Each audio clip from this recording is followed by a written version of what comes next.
kabulastugan.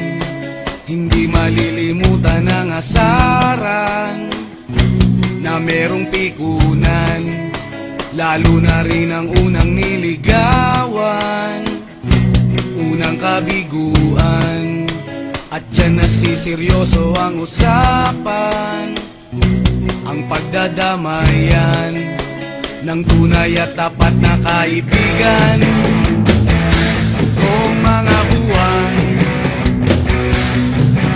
kaibigan namang maaasahan. Oh, di na tayo pabata, edad may di nahahalata. Sa mga trip unti-unti na tayo nagsasawa. Pero kahit ganon, barkadang matatag hanggang sa ngayon. Minsan man magkita, tiyak may kwela, yan ang aking mga tropa.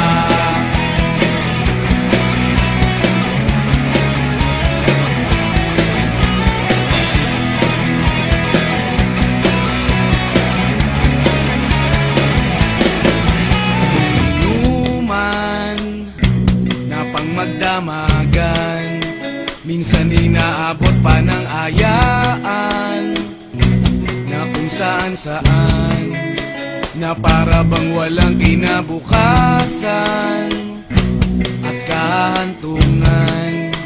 At dyan nasiseryoso ang usapan, ang pagpapayuhan ng tunay at tapat na kaibigan. Kung mga baliw